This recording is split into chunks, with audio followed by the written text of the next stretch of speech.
I'm only hurting myself. Have you ever heard this before? Did you believe it? Well, you'll want to listen to Linda Couch as she tells the story of her brother Eric.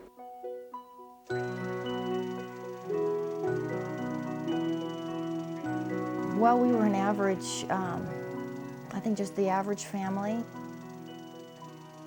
I think that we had some struggles in our family, but nothing horrible and nothing that was as worse as what some kids have to deal with. I was already out of the home, as was my sister, but my brother was still there. Mom and Dad had their own set of problems they were dealing with.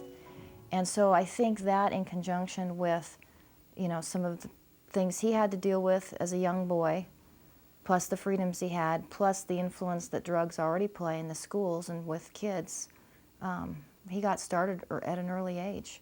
When I found out that he was smoking marijuana on a regular basis, I warned him, and my concern was that he would go on to harder drugs. And he insisted that that would never be the case, that he was smarter than that. He said, "Linda, I'm not stupid."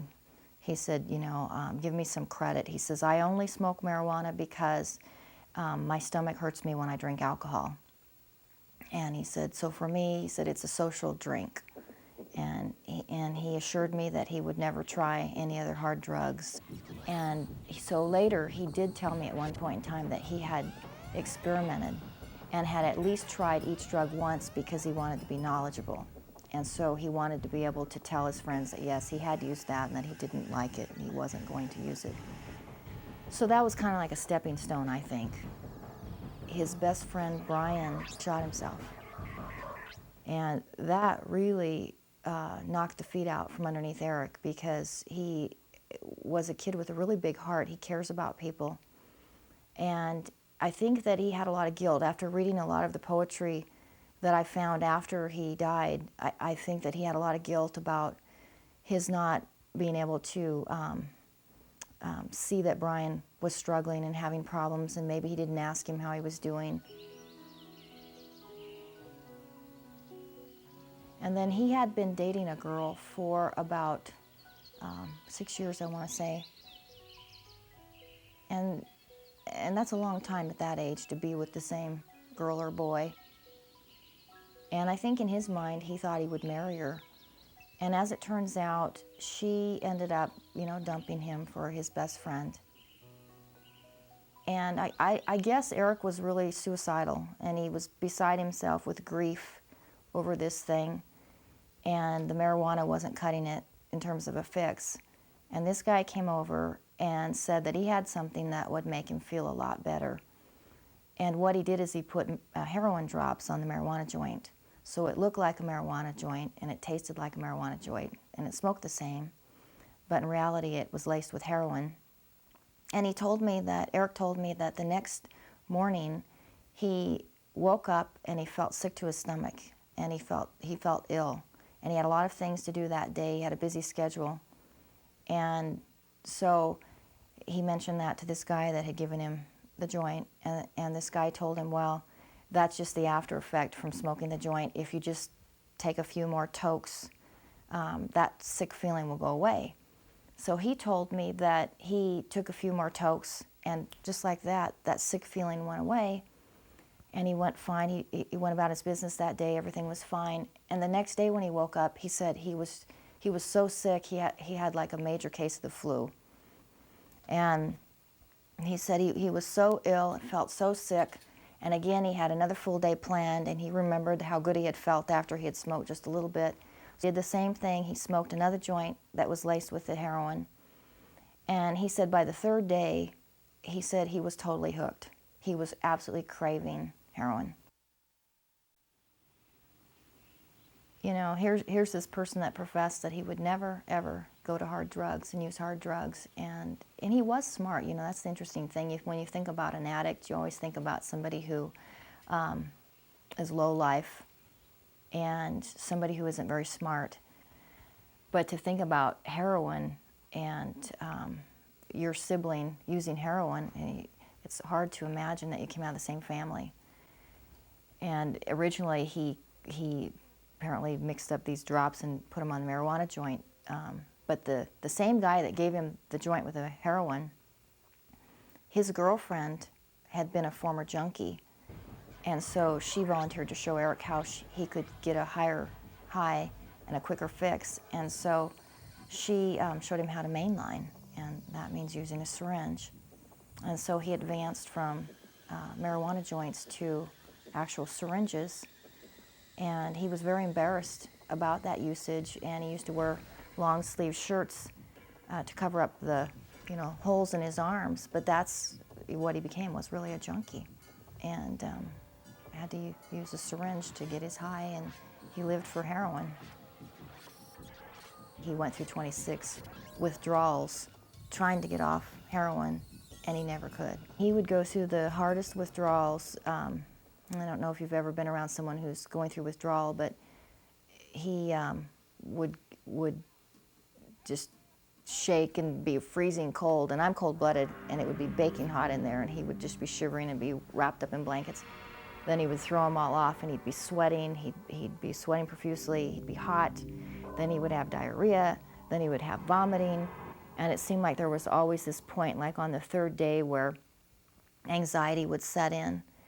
And that's the day, I guess, that's just critical. And at that point, he was willing to do anything for drugs. And there were times that he threatened me.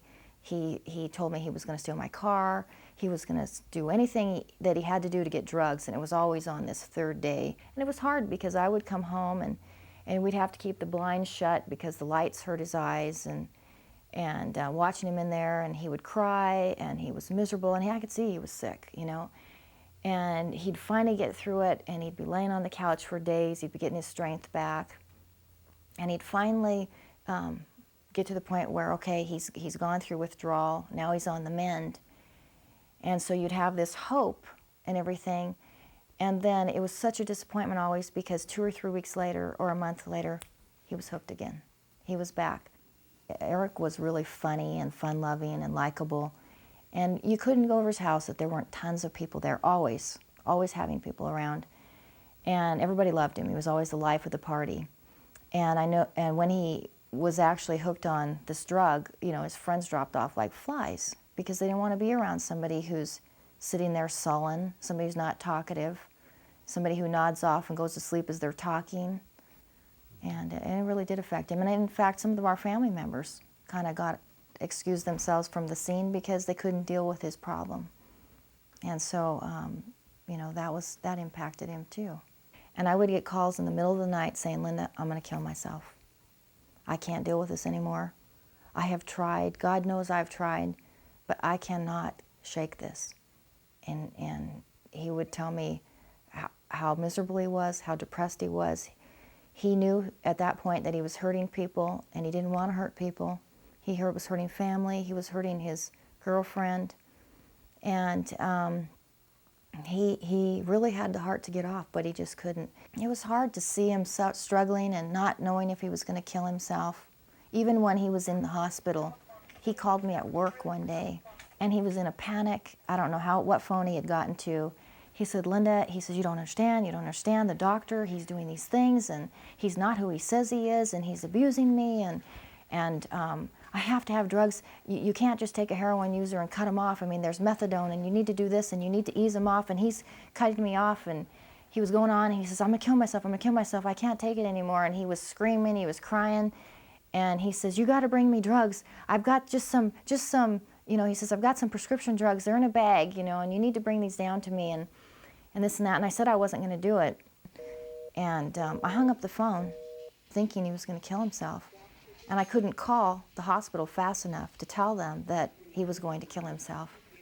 Even if he didn't kill himself, there were all the times that I had to see him struggle and be in pain. And I had to hear, from my family, my mother and my father and other people that were worried about him, how they felt and things they had to go through. That was hard. His fiancée, Kathy, she had married when she was 17, and when her son was 7 months old, her husband had been killed in a car wreck. So she'd already gone through a death and a tragedy, and her little boy had been without a father since then.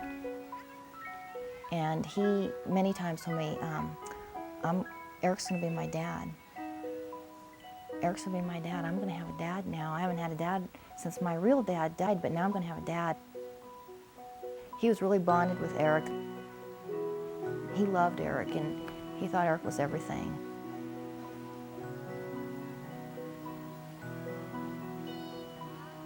Eric was strong, and Eric was smart, and all these things.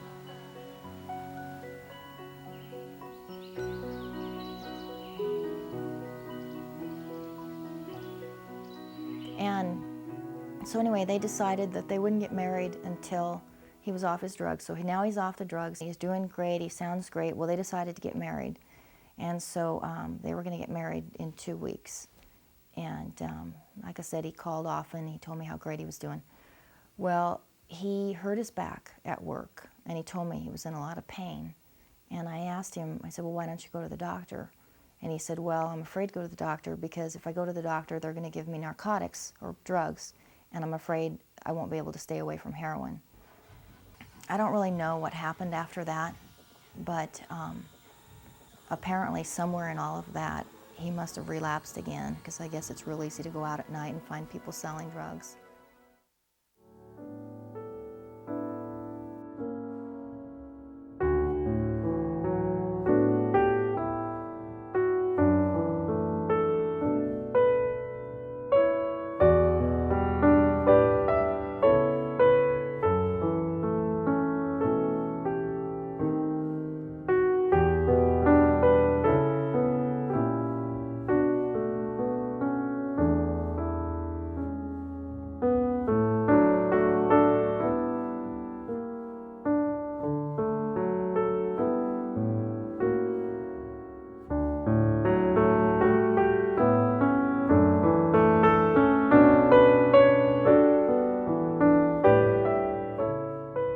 So I called his fiancée, Kathy, in Sacramento, and I said, Kathy, do you think Eric's using drugs? And she said, you know, I was going to call you because I called him this morning and I thought the same thing. So we decided that one of us needed to fly to Seattle and we needed to confront him. We decided she would be the one to go. And so she was on a plane within an hour and a half. And she called me when she got up there.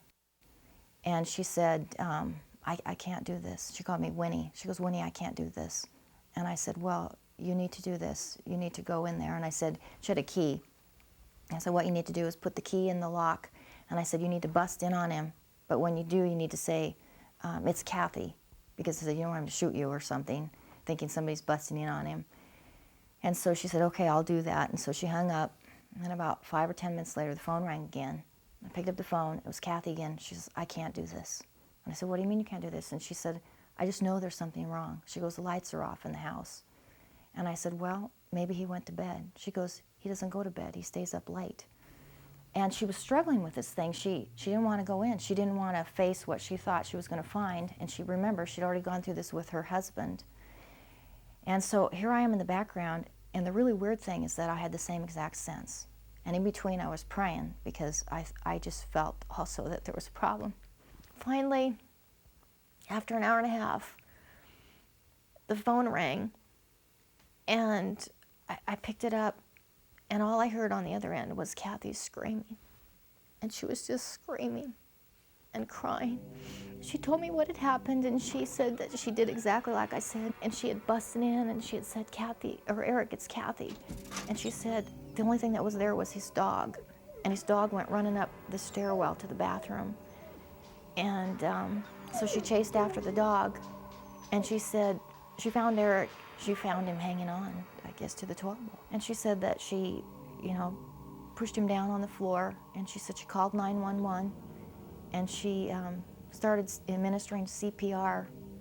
And she said the whole time she was thinking, this time he's going to know how serious this is. This time he's going to believe me when I tell him that he almost overdosed. And this time, it's going to make a difference because the fire department's going to be coming out. And she said, and I'm going to tell him that I resuscitated him. And she said she just kept doing CPR, and apparently he had been dead about 4 hours, or 6 hours. And she says, looking back, she says that she remembers pushing his knee down and having his knee bounce back up. So rigor mortis had already set in. But she wasn't able, like I wasn't able to understand expire, she wasn't able to understand that he is already dead. So I thought about my dad there by himself I tried to think of family friends I could call, and so I called long distance a couple of family friends, and I arranged for them to be there and had to time everything just perfectly and wait for them to get over there. And finally, when I was sure that they were there and they could be of support to him, I called him. And I tried to use the right words, and I tried to say things that would make sense and to be sensitive, but you can only say it in so many words, you know. And I had to explain to Dad that even though Eric had tried and everybody had done their best part to help him, that he had died, that he hadn't made it, that he had overdosed. And to hear the silence on the other end, and then to hear my dad break down, and to know that I was so far away was really hard. And I talked to him for a few minutes, and I don't remember if I talked to the people that were there to make sure they would be there for him, but I hung up, and then I thought, I gotta do this all over again. I gotta call my mom. And so anyway, I guess I kind of had to gear up again and call my mom, and I told my mom that Eric had died. And my mom has told me that as a birth mother, when you carry a child for 9 months, there's always that connection and that bond with that child. And to see that child give his life away to drugs to begin with is so hard. And then to see that they finally check out because of it, it's like a waste. It's like all those years of raising them and dressing him and feeding him and taking care of him when he was sick, and teaching him, taking him to school, and all of those things, it's just all gone. And it wasn't over because we had to tell our 7-year-old son. And I think of all the people that we had to tell, that had to be one of the hardest too, because Randy adored Eric, and he was only 7 years old. He'd already lost his real dad. And we were trying to think of a way to tell him that Eric had died. He would not sit down. He would not sit still.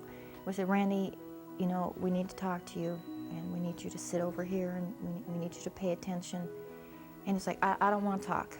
I don't want to pay attention. And so they went in the back bedroom, and a few minutes later, the door popped open, and Randy came out. He looked fine. He went over to his toy box, and he grabbed this box, and it was full of keys, and he dumped them all out on the floor, and he sifted through them, grabbed a couple keys, and he headed out the back door. And I looked out there, and he was playing. And I looked at Kathy, and she said, he didn't say anything. We went the next day to buy some black pants for him. And he said, I don't want to have black pants. And we said, well, we need to get you some little black pants. So he reluctantly tried them on. And I can't remember if the funeral was the following day or the next day. But the day that he had to put the little black pants on, that was the first time he cried. And I think it's because he knew why he was putting them on. And we took him down there, and he walked up to the casket, and he looked at his mom, and he stood there and he stared at the casket just for a few minutes, and then he looked at his mom again, and he said, Mom, he goes, is Eric in there? And she said, yeah, Ran, Eric's in there. And then he cried. That was the second time he cried. You know, it's been 9 years, but I can still hear him laughing. I can hear in my mind exactly how he sounds. I can remember all the stupid and funny things that he did to me, the ornery things that used to tick me off that I now miss. And I mean, it just doesn't go away. I miss him. And holidays, his birthday was just May 23rd, and that was just recent, and I thought about him all day long. After he died, all of us had to deal with different things. Some of the family members felt guilty for what they thought they could have done. There wasn't any of us that didn't think about, well, what if? What if we had done this? Well, what if we had done that? Well, what if he had done this or that? And in the end, you realize that you already tried all the what ifs you could. I mean, yeah, you think of things later, and I've thought of things later that I wish I could have done or would have done, but at the time I did everything I knew to do, and you can't go back.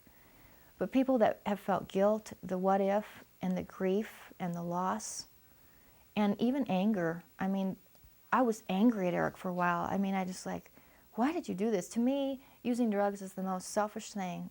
I mean, it's kind of like committing suicide. I put him in the same class because it's not just your life. Other people are involved. And I know from talking to Eric and his friends in the past that they see drugs as, you know, I'm not hurting anybody but myself. I'm just getting a high and I'm not hurting anyone. And so it's not like I'm out there burglarizing a home or doing something else. This just affects me. But what they don't realize is it doesn't, because we're all worried. Before they die, we're in constant worry and anxiety and stress. And then after they're gone, we have to deal with that. And so when I look back at it, I guess my message is that if a person is on drugs, I hope that they have the courage and the commitment to get off, and that they think about the impact to other people, not just themselves, and that gives them the motivation to really do it. But more than that, it's got to be with kids and people to never start, because like Eric, if he had never started, he would have never died. And he was one of those that started that couldn't stop. And so the message, I guess, is just to never start.